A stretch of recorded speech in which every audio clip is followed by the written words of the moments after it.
I welcome you to the first event in a three-part series called A Picture of Health, A Politics of Disability and Illness, curated by me. I'm Elizabeth Frost, professor of English at Fordham University, together with my colleague and friend, the writer and disability arts advocate, Kenny Fries, who is with us today as well. In a moment, I will introduce our guest, the artist Yvonne Buchheim, whom you also have on the call. But first, some notes on access and the structure of our event. To self-describe briefly, I am a late middle-aged white woman with shoulder-length brown graying hair, wearing glasses, and a gentle reminder to participants to self-describe briefly before speaking. This event offers ASL interpretation, and I would like to thank our two interpreters for being here today. They will use the spotlight function on Zoom to ensure that the interpretation is always visible. You can display captions by toggling the on-off button on the Zoom menu. These are AI captions, so they are imperfect, but they are available. And if you would post any questions or issues about access into the chat, we will do our best to address them. I would like to thank Fordham University for funding this event series. I would also like to pause to acknowledge that through settler colonialism, Fordham University occupies the land of the Lenape people, past, present, and future. This event will last 1 hour. Yvonne Buchheim will present her work. We will then have a Q&A, which will be led by students currently taking the course Introduction to Disability Studies, and shout out to them because they are fabulous. As time allows, we will open to additional questions, which we will take via the chat function. Okay, I'm thrilled briefly to introduce Yvonne Buchheim. Buchheim is an interdisciplinary artist whose practice explores experiences of loss, identity, and belonging, connecting these intimate themes to wider social concerns. Born in Germany, she lived and worked abroad for 2 decades before returning to Germany in 2019. Her large-scale multimedia exhibition, Life Turned Upside Down, in English translation from the German, was shown at the ACC Gallery in Weimar, Germany in 2021. And this is a moment when I can catch up with myself because I also forgot to mention that I will ask our speakers to speak clearly and at a modest pace to allow our interpreters to do their good work. So Life Turned Upside Down was shown at the ACC Gallery in Weimar, Germany in 2021. An art book with the same title was published in 2023, related to, but not exactly, the exhibition. It is not an art catalog, but rather a book on its own right, and it is gorgeous. Today, Yvonne will focus on this extensive body of work, both the exhibition and the book, which was developed during 2 years of treatment and recovery following a diagnosis of breast cancer. In that context, I will end my notes by saying that this series as a whole emerges from the project Kenny Fries and I are currently collaborating on called A Picture of Health, Joe Spence, A Politics of Disability and Illness. And that project is funded by the Canada Council for the Arts. The main part of this project for now is a website that we are going to be launching in the next few weeks that places the work of the radical artist and activist Joe Spence in the context of the lived experience of chronic illness and of contemporary disability arts. And we are, of course, including the work of Yvonne Buchheim. A recording of today's event will become available on the project website later. Yvonne Buchheim's work exists in powerful dialogue with that of Joe Spence, and we are honored to have Yvonne with us today to talk about her practice. So I will turn over with gratitude to Yvonne. Thank you. Thank you so much, Elizabeth, for this introduction. I will start with a self-description. I am a middle-aged white woman with brown hair, glasses, and a red jumper. I am sitting in an attic room. Behind me is a beam, a door, and a framed picture.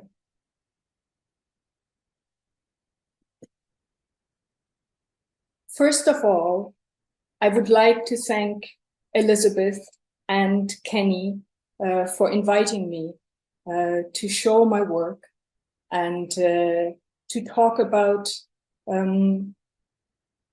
my experience of illness. And this talk allowed me to reflect upon this experience. But it also reminded me that illness and disability is a huge opportunity to learn and to unlearn what I know or what we know. And before I start my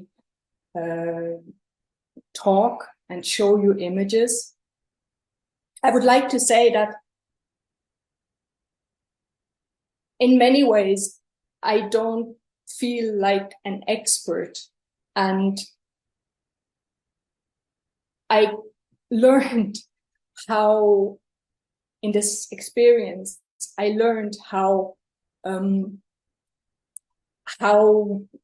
I have lived, and maybe a lot of us live with hidden and sometimes less hidden ableism.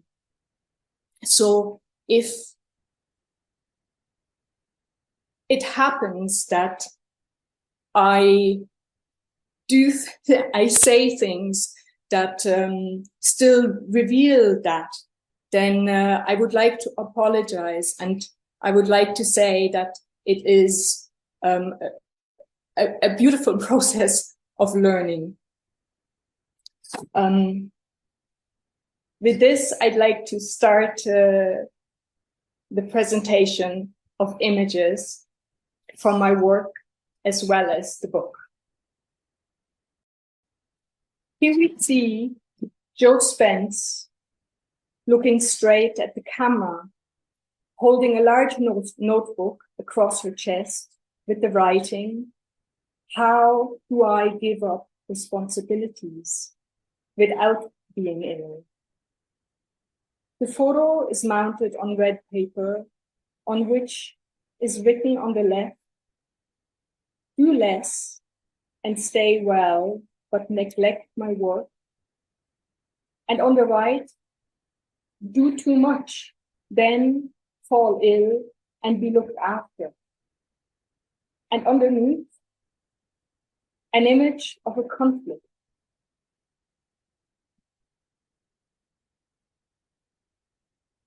I am starting with two works, and in particular, several questions from Jo Spence, because she was a profound inspiration when I was diagnosed with breast cancer. She was the living reminder that as a breast cancer patient, you are not a victim. I am not a victim. And you know maybe that this is a quote from Audre Lorde, but Spence lived that. quote, and her works, especially phototherapy and the picture of health, show this perfectly. As a photographer, an educator, a writer, and an activist, for Spence, taking a photograph was a starting point, not an end.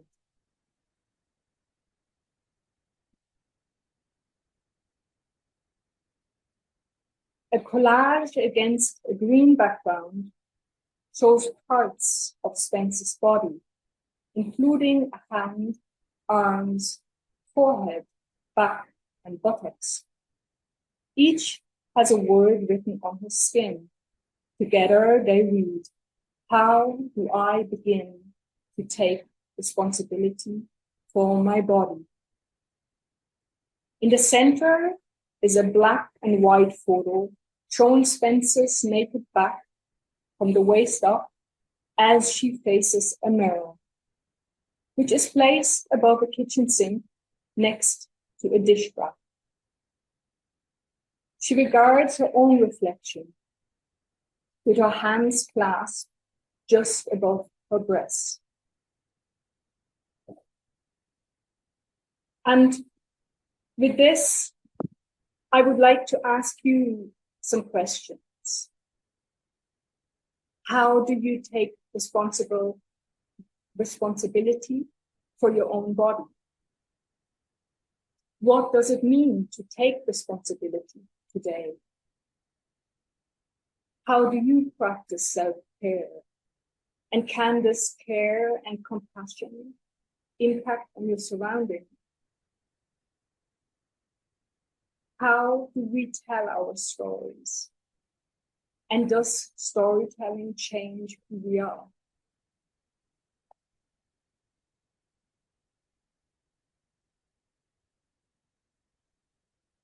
The photo is taken in the exhibition, Life Turned Upside Down. I appear 3 times in this image. Standing in a door opening, I lean on the frame. My wrist is in a support brace. On either side of the doorway is a divided image on the wall. Against the pink background, my naked arms are outstretched. On each fingertip is a drawing of an eye. Round drawings appear above each breast. Over my covered head is a large drawing of a brain, all breast-shaped form, with a red circle on the right edge. In the background of the other room is a portrait in a red cap. The photo has been cut and divided so that the face appears split. So, as you might already noticed, this description reveals the metaphoric quality of the photo. It is me and myself feeling healthy, but not knowingly already gravely ill. Then, in treatment, and getting better and worse simultaneously, and the cancer-free but disabled self.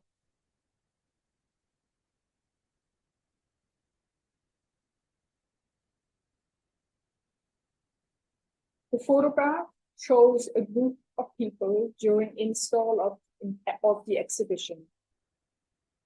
I am seated in a wheelchair, pointing towards a mirror, surrounded by 4 people.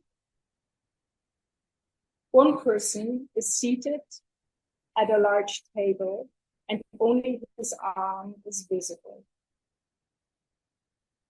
The large mirror placed on the table reflects his hand as well as mine as I am pointing towards it.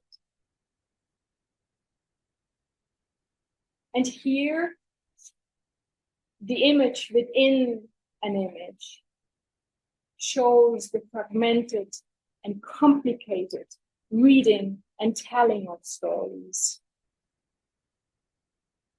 It hints at intersectionality and the overlapping realities that we often find ourselves within.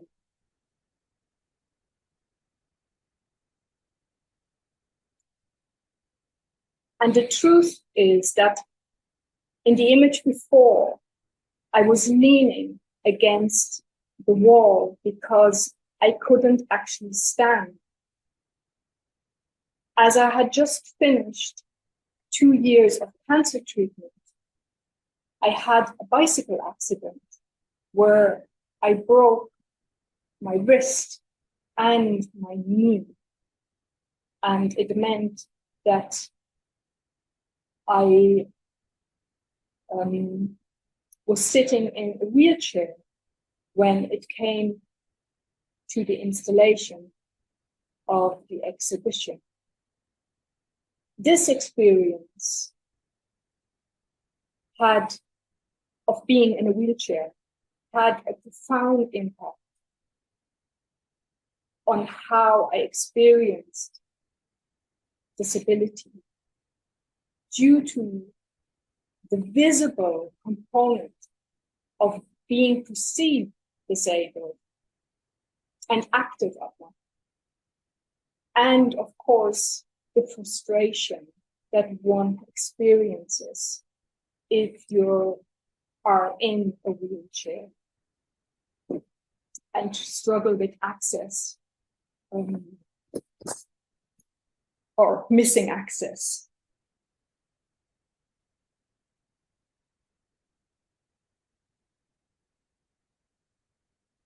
Here we see 2 photos on a green wall and one on a red wall in another room. The photos in front appear mirrored but different. A seated woman with a naked torso drawing a self-portrait, one left-handed and the other one right-handed. In one photo, her breast has a scar and a fleck of light on her skirt. The photo in between is a close-up of my face, an open mouth with a protruding tongue from which black, thick liquid drips down.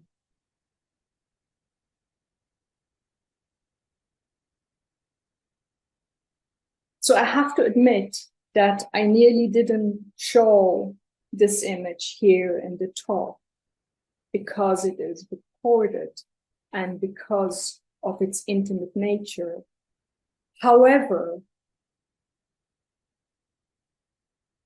it is a perfect example of how I was grappling with self-representation as a way of understanding what was happening to me during my breast cancer diagnosis and therapies. I was acting out agency over my body at a time when I had handed over a lot of control over to the medical profession.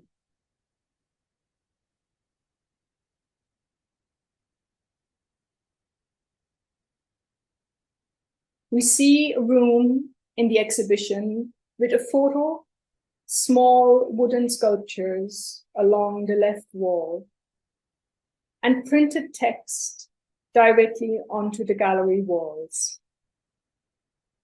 In the photo, I am inside a large wooden structure, wearing a black robe and short hair. Grasping one of the horizontal pieces of wood The branches form a kind of ladder, support, or cage.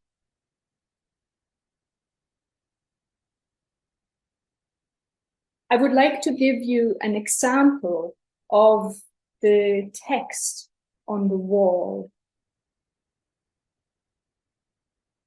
With cancer, there is no certainty. There are different forecasts and statistics. I don't look at them very often because what I read haunts me. Now there has been a shift in me. I am recovering. Still, I carry the uncertainty of healing deep within me, not knowing what the future will bring. Maybe you can imagine this uncertainty, especially in these times. In the beginning, it was strange living withdrawn. I was in lockdown for 9 months before the pandemic. Now we're all in lockdown. I have watched the streets change, this strange emptiness, fear and insecurity gripping society.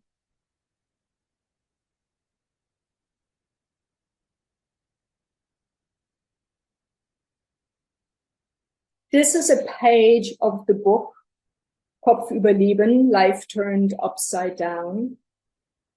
We see the same photo of myself inside a wooden structure. The text reads,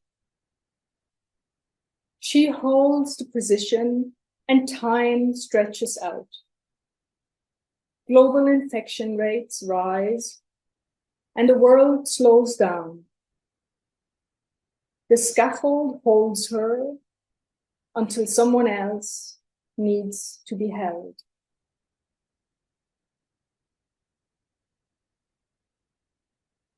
I am showing you these two similar images, one after another with the text, to show you how the narration has undergone several transformations. Initially, I was writing down my situation in a diary. In fact, five diaries that, mounted up to my very own cancer journals. The voice is acutely one of suffering. But as I recorded and conducted voice messages for my friends, I added questions to them and also references to literature and books I had read and to art I had looked at.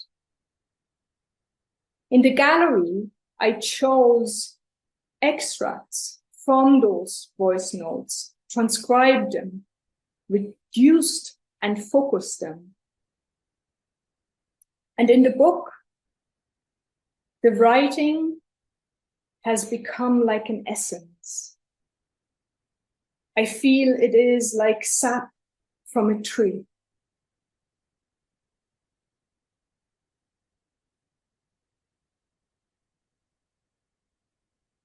This book page shows text and a photo. In it, a sculpture composed of sticks balancing on 3 legs, while a 4th is suspended in air.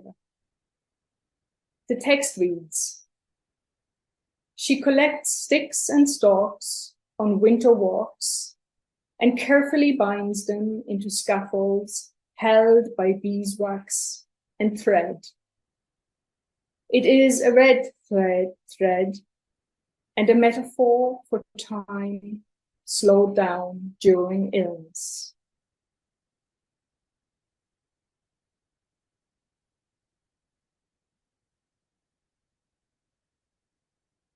I would need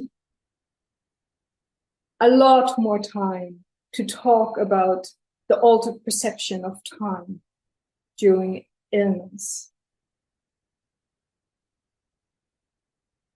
What I realized acutely is that when I was ill, I was living outside of the metronome of time of society. And this beautiful metaphor is from Arthur Frank in his book, The Wounded Storyteller, which I utterly recommend. And the political implications of living outside of the metronome of time of society is that society builds on bodily functionality, mobility, and availability.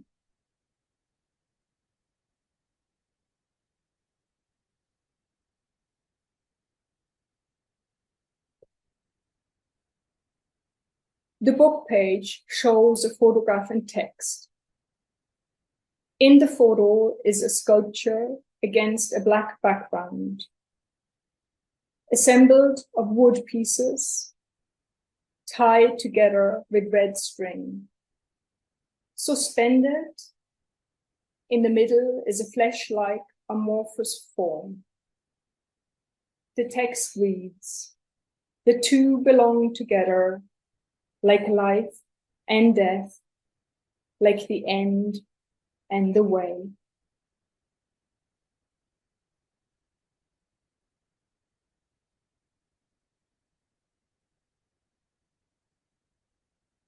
Audre Lorde says that breast cancer, with its mortal awareness,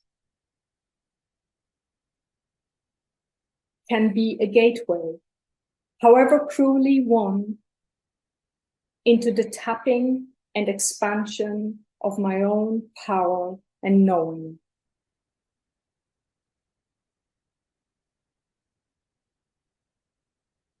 In this photo from Jo Spence, she is wearing a black bathing suit, floating on her back against a background of water and a tilled field. Her eyes are closed. It is a photo from the final project before her death in 1992. She had asked, "How do you make leukemia visible?" Well, how do you? It is an impossibility. But yet, she answered it so powerfully,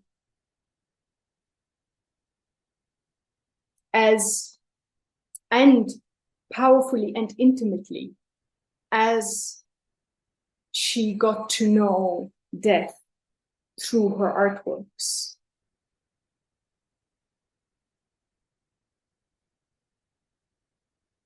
This page shows a photo spread over both pages.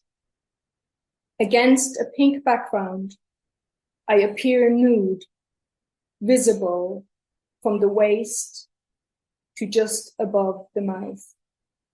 My arms are folded around a long, snake-like collection of pink spheres covering my torso. Each has a nipple-like shape, and my fingers lightly squeeze one of them. The text reads, "In einem Traum," in a dream.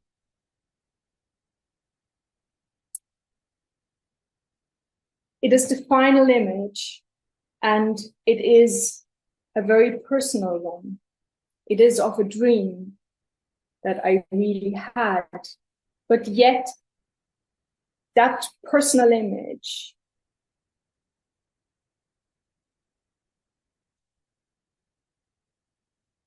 is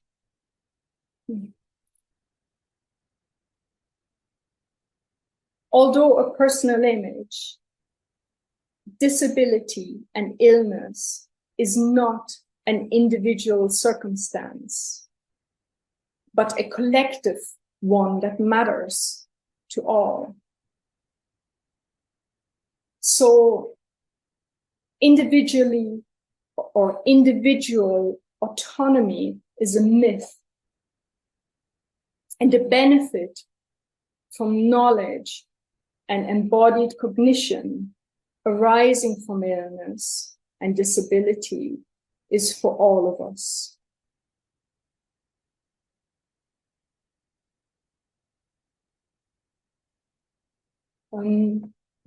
Just as the very last image, I would like to give you a link to my website for more information if you like to, and a photo of the book From Life Turned Upside Down.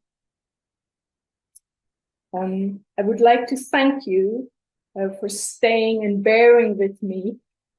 And I will now close, I think I will close down the presentation, and we can enter into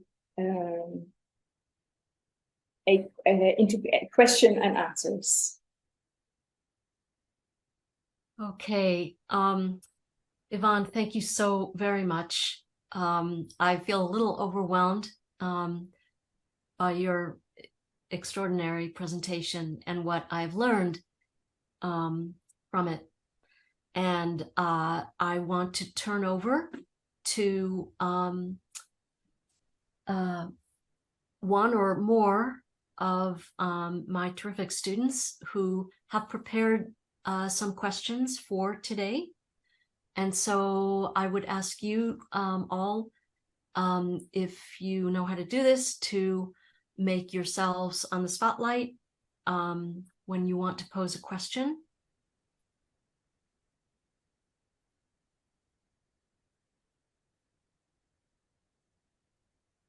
And of course, to add your audio.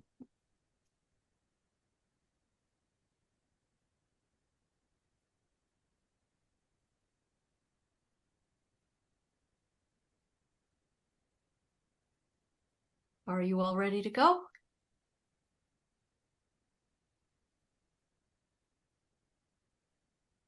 Kenny Fries has just posted Yvonne's website so that it is available in the chat. So you can click there or copy it.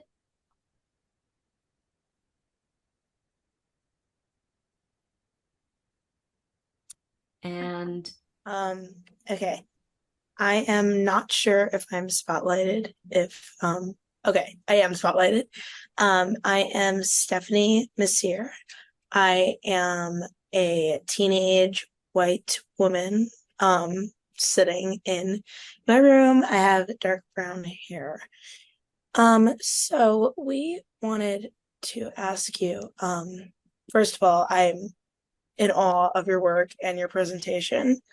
And we wanted to ask you if you consider your own work radical, and how you think the public perception is of your work, especially since you had mentioned your hesitancy to exhibit the one photo that you had showed us with the set of. Thank you very much. That's an excellent question.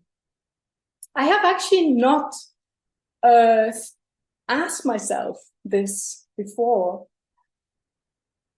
And especially when I look at Spence's work, I can see how utterly radical she is. She was at the time, but she still is. And I think I feel that my work is a lot more quiet, but maybe, and I hope so, radically quiet, as I think there are themes and thoughts in it that make it really important and need to be heard. So yes would be my answer. Thank you.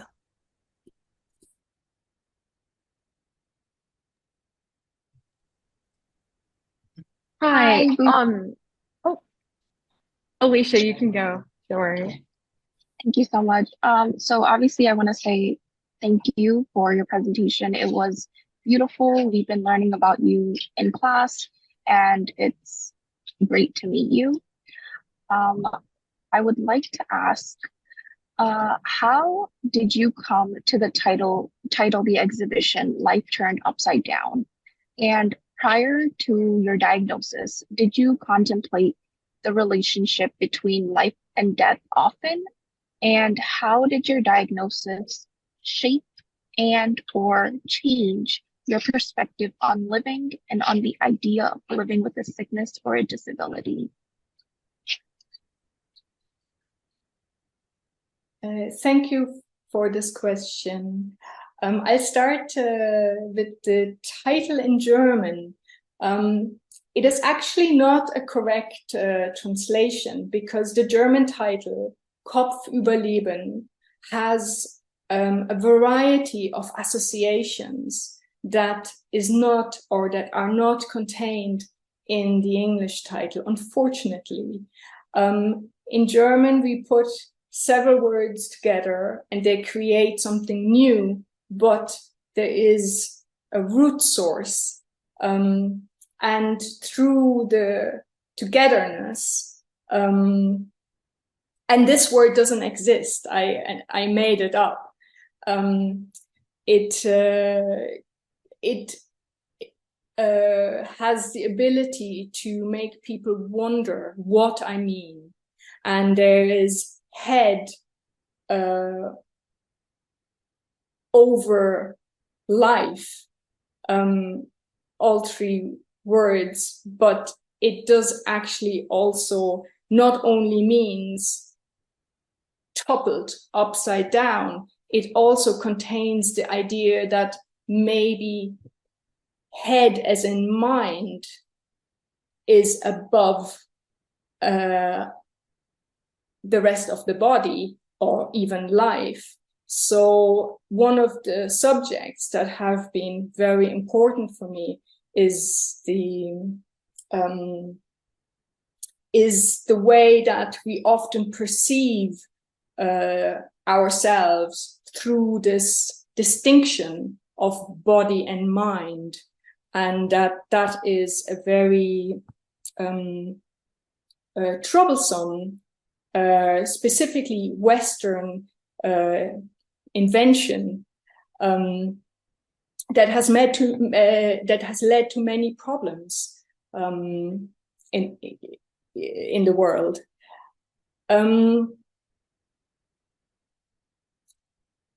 I have indeed considered mortality and my own mortality before, especially in my stop motion animations. I had a very sad experience that confronted me with grief a few years before my cancer diagnosis, and I specifically made a piece of work about this.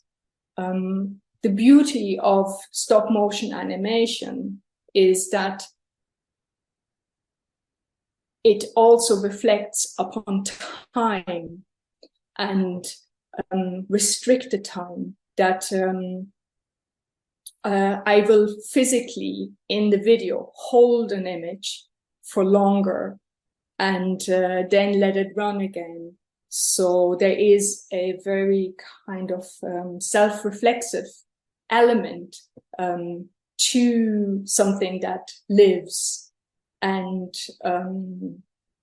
to the idea of what is the past, the present, and the future. So whilst mortality has been present, illness and disability has not been present in the same way, and it came as quite a shock. And I think this is partly why at first, and I feel almost guilty about saying this, I almost didn't recognize my disability and that this illness would cause a disability. And it clearly has. So, yes. Thank you for your question. Thank you so much for that very personal, deep answer. I really appreciate it. And just to go back and self-describe, I am a early 20s South Asian girl with glasses, dark hair, and I'm in a parkish background with green and greenery in the back. So thanks again, and then I guess we can move on to the next question.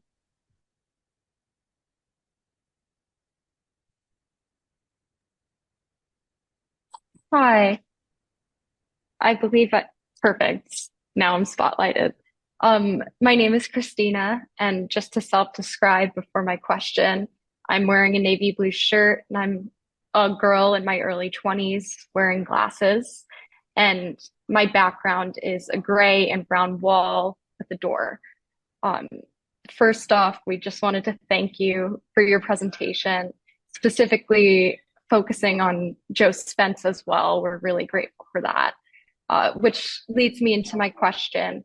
Are there any specific elements in Joe Spence's work, specific elements that she uses that you intentionally incorporated into your own?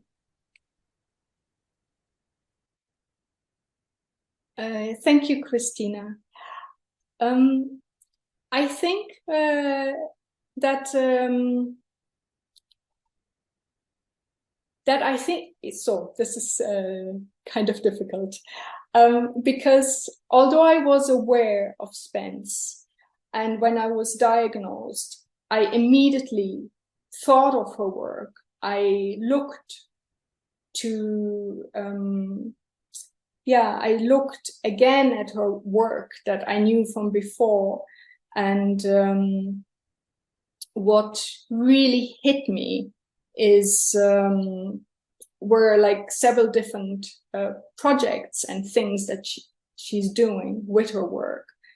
The very obvious one maybe is phototherapy, a collaboration with Rosie Martin. And I did not copy her project. In fact, maybe I have to admit this, maybe I misunderstood at that time exactly how she was using phototherapy. But for me, it gave me a huge freedom and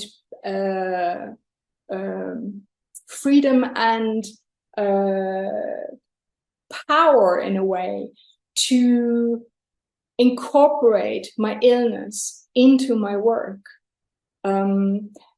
especially at a time when I was feeling more and more ill and didn't have any energy, and I knew I had this exhibition coming up.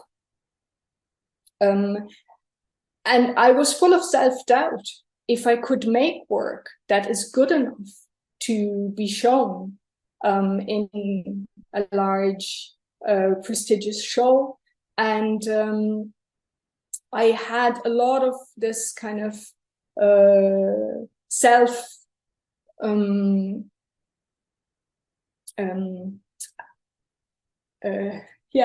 not just self-doubt, but a very harsh criticality that comes maybe also with teaching, and that comes with a very trained ability to self-evaluate. And with Spence, I actually could see how it was utterly powerful to mediate her illness, her thoughts, her doubts, her anger, and it helped me. So I think that way her approach really impacted on what I was doing.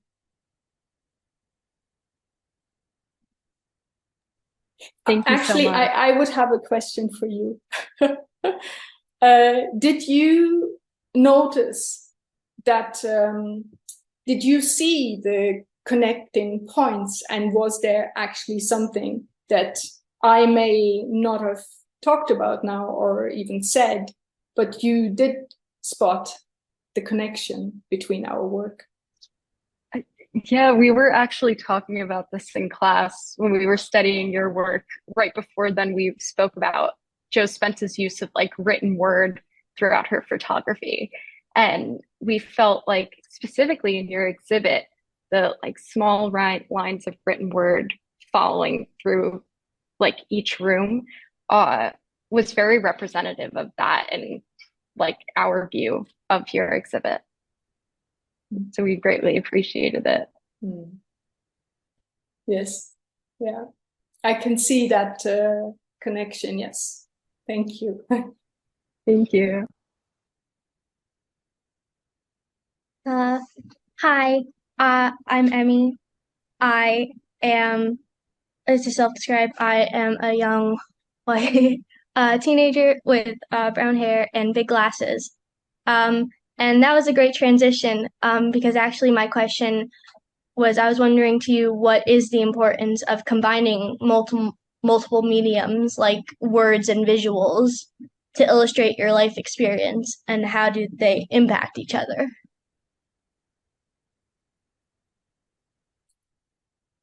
Thank you very much, Emmy. Yes, so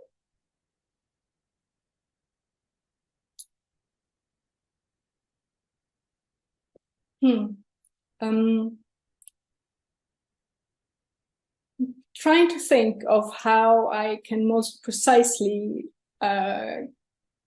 like talk about what I want to say. And part of why I'm struggling is exactly because it comes in words, whereas maybe that question could be answered similarly yet different within an image. And by combining the image and text, I feel that it brings together two very different languages. And it actually creates like a vibration of something that can sometimes work together, and sometimes it can overlay, and then it can also like it can like enmesh or it can do many different things that if you stay within the language, the visual language, or within the spoken language, it cannot do it quite as sophisticated. Or maybe it can, but it just felt like the right way for me. And I have, as a visual artist, worked much more within or with images, less so with words. But actually, also what happened is that when I was first diagnosed, I was in such a shock that I actually really struggled to draw, which I would say is my most it's the medium I'm most what's the word I'm best in, maybe, but and words are, I feel like, are often against me, whereas images or drawing or a photograph can do something, get much closer at what I want to say. But when I couldn't do anything from sheer shock of the situation, I could write. And I could write these diaries without having to worry about that someone will read them. They were utterly private. Then that really became a process without me in the beginning planning to do that. So yeah, it just by process came together as both. Thank you so much.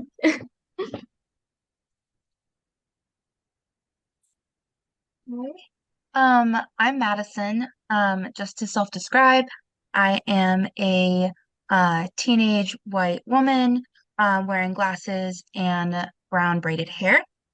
I wanted to thank you again for your presentation and for sharing your incredible work with us. Just quickly, in your work, you mentioned the concept of the gift of illness. And we were wondering how you maintain this mindset in the face of a topic that is often viewed as such heavy and alarming.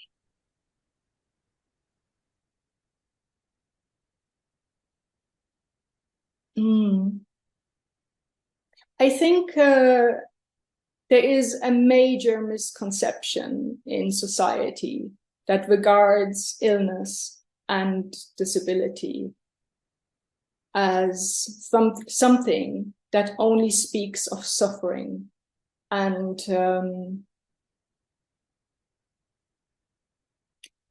it couldn't be further from the truth. I'm quite sad, maybe embarrassed partly, that I had to undergo such a heavy experience myself to see this and to truly understand that there is value in illness and disability. It is indeed a gift that finds its form in so many different what's the word? In so many different ways. And I hinted at some of them or spoke about some of them. For example, about the altered perception of time, and how this can be not only revolutionary in how you, as the disabled person, are in the world, but that it has a potential and a power to actually change society. And I think coming back to an earlier question, what I really see the radical importance in my work is to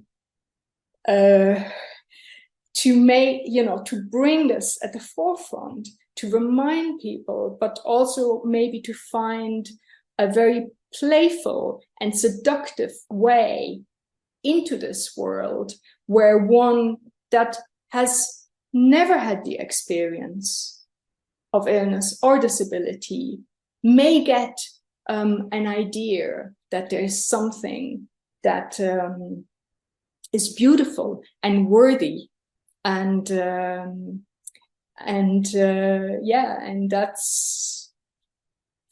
is where I'm hoping to go with this, with my work. Thank you so much.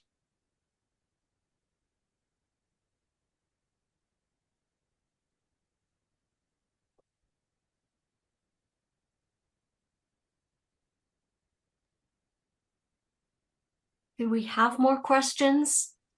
I invite my students to pose them, and I certainly have plenty, so I'm happy to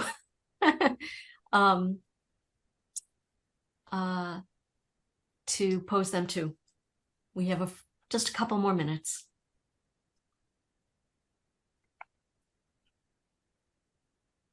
All right, so I'm going to jump in. Oh, John, please.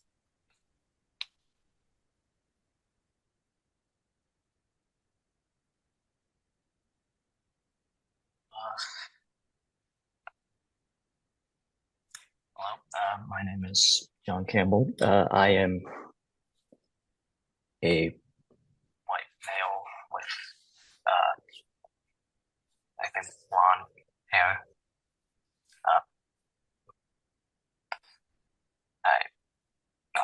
Okay.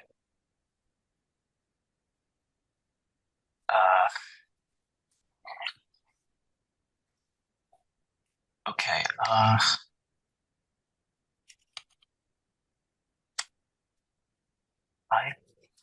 don't remember if you answered this question already, but just let me know if you did. Your work is very intimate in that it is relatable and understood by others going through similar experiences regarding their health, as well as similar changes throughout life. What do you hope people who cannot relate take from your work, especially from pieces like Are You Happy that focus so much on the opinions of others?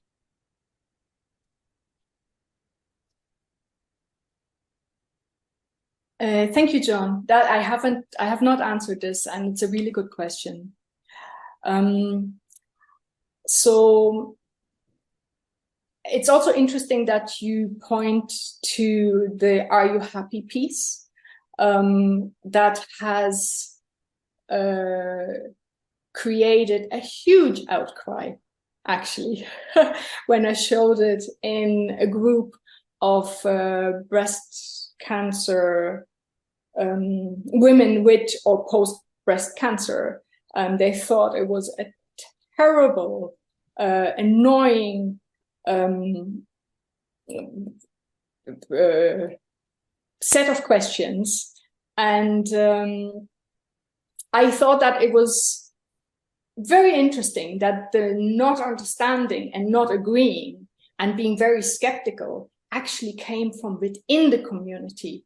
Whereas, of course, what you're commenting on is also, you know, someone that just may simply not relate because they haven't had the experience.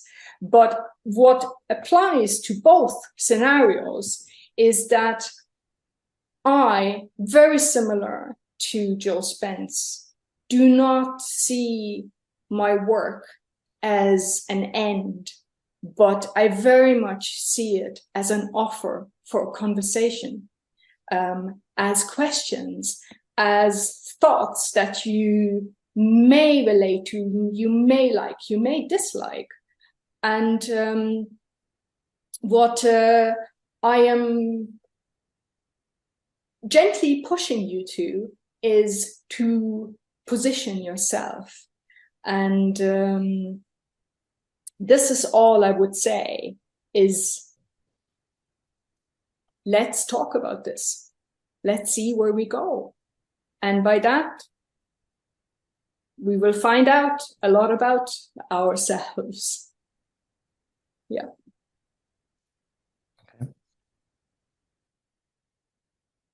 Okay. I would like to say I wish we had another hour or two. Mm-hmm. And I also think that there are more conversations to come in different formats. And I want to thank Kenny Freeze. I want to thank you, Yvonne, so very deeply. And again, I want to thank our interpreters and the funding from Fordham University and from the Canada Council on the Arts for our project. Kenny Freeze has also posted information about the next event in this three-part series, and that can be found as well on the website for Kenny, which is kennyfreeze.com, KENNYF as in Frank, RIEZE. IES.com. And Kenny has just posted that as well. And we can't wait for more. So thank you so much for what you've shared with us today. And I will close up just with the knowledge that there is more to come. It was such a pleasure. Thank you so much, both of you. Thank you very much. Oh, and big thanks to my students who, as we can all tell, are terrific. Yes. And the interpreters. It's been an amazing session and very good for me to experience this way of format. And I wish that we can have this a lot more. Thank you. And we look forward to more. Okay, bye for now. Bye-bye.